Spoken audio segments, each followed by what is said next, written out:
Good day, class. Today we're going to explore how culture and society influence the way we use language, especially when it comes to gender. Before we start our discussion, allow us to introduce ourselves first. My name is Patimi Biti Guzman together with Jessa Laurito. Now, let's move on in introduction of this topic. This lesson is all about gender lingo within the context of language, culture, and society, explores how socially constructed gender roles and identities influence and are influenced by the language we use. This dynamic relationship involves language acquisition, expression styles, and a growing push for gender fair and inclusive communication. The key concepts of gender lingo will be discussed by Jessa Laurito.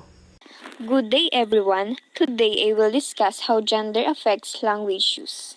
Number one is gender as social construct. Gender is something that society creates. It is based on the expectations and rules that people learn while growing up, not just on biological differences. For example, society often teaches girls to be caring and gentle, while boys are encouraged to be strong and independent, even though anyone can show this trait. Social linguistics. Social linguistics is the study of how language changes depending on the people who use it. It examines how factors like gender, age, social class, and culture affect the way someone speaks.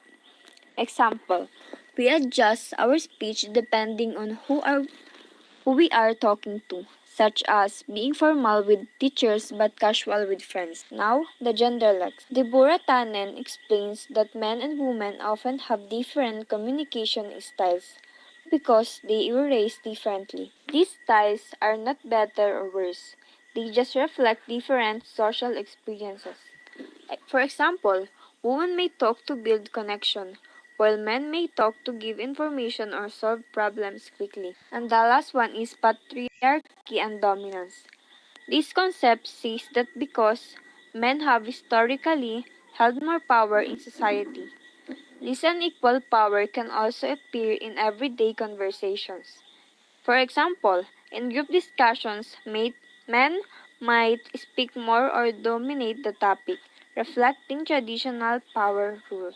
Now that we understand the key ideas, let's move to how gender differences actually appear in everyday language. The first one is politeness and formality. This refers to how polite or formal a person's speaking style is. Women often use more formal grammar, more complete words like going instead of going, and more polite expressions such as maybe we could or that's awfully nice or please. Women's speech often sounds softer and more respectful because society teaches them to be polite and refined. Assertiveness and emotion. Assertiveness means speaking firmly, confidently, and directly. Research shows that men usually use more assertive language such as do this and let's start now. Women often use language that focuses on feelings and relationships. They may express emotions more openly to connect with others. For example, I feel like we should try this idea. This doesn't mean women are less confident. They just communicate in a more relational way. Now let's move on to the power dynamics. Power dynamics refers to how people show authority or control in conversation.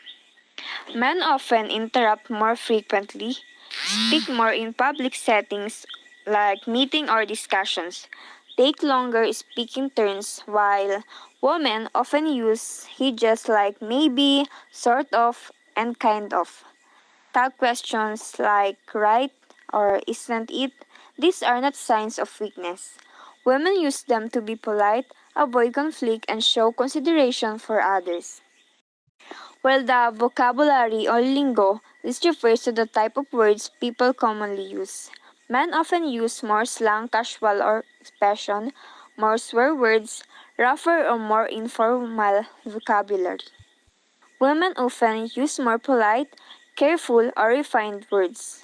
Avoid strong or offensive language.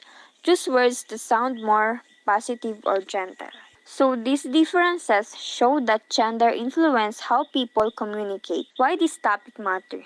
This is important because it helps us understand that men and women speak differently not because one is better, but because of how society teaches them. It also helps reduce misunderstanding in communication. In conclusion, gender and language are closely connected. Understanding these differences help us communicate more respectfully and effectively with others. Thank you for listening. Let's proceed to the cultural and societal influences. The relationship between language and gender is heavily influenced by culture and society. So this is socialization. I won't be reading from the presentation, I'll just explain it na lang po. So socialization, from a young age, we're socialized to use language in certain ways based on our gender. For example, girls might be encouraged to express emotions, saying things like, I'm so happy for you, or I'm feeling sad today. Boys, on the other hand, might be told to tough it up and not cry. This can lead to differences in how men and women communicate. Another example, a little boy is playing with blocks and he gets upset when they fall down. His parent might say, Hey, big boys don't cry. You can build it again. This teaches him to suppress his emotions. Next is the language structure.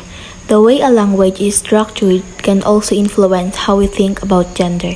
Some languages, like Spanish or French, assign a gender to nouns, which can shape our perceptions of what's masculine or feminine.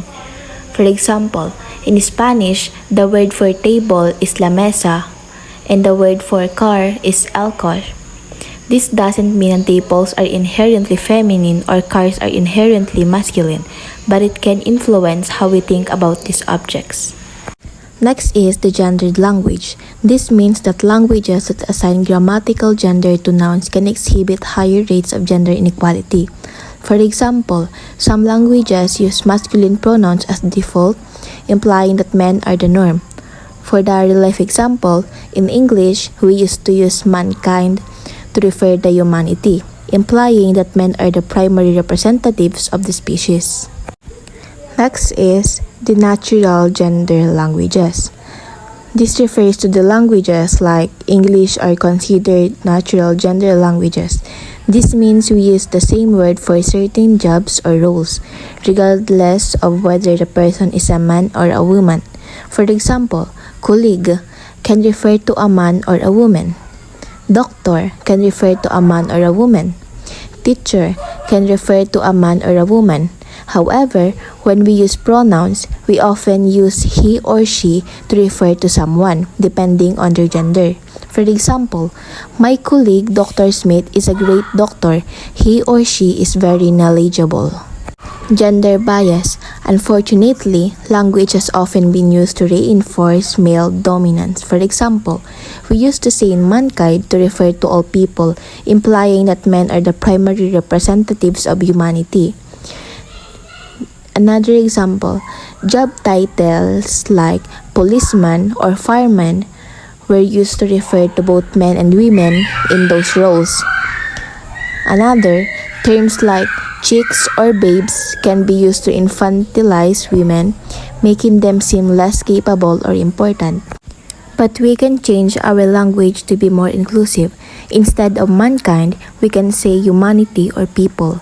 Instead of policeman, we can say police officer. Instead of chicks or babes, we can use respectful terms like women or colleagues. Next is the towards inclusive language. So, what can we do to be more inclusive in our language? Here are some strategies. Use gender-neutral terms like people instead of mankind. Use neutral job titles like chairperson instead of chairman. Use they or their as a singular pronoun when referring to someone whose gender is unknown or non-binary. Use inclusive greetings like everyone or folks instead of ladies and gentlemen. Like for example, a company is writing a job ad and wants to attract diverse candidates. Instead of saying salesman, they use self-representative to be more inclusive.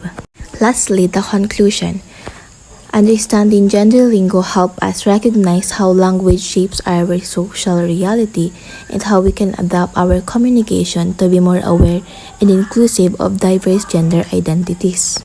That's all, class. Thank you for listening and watching.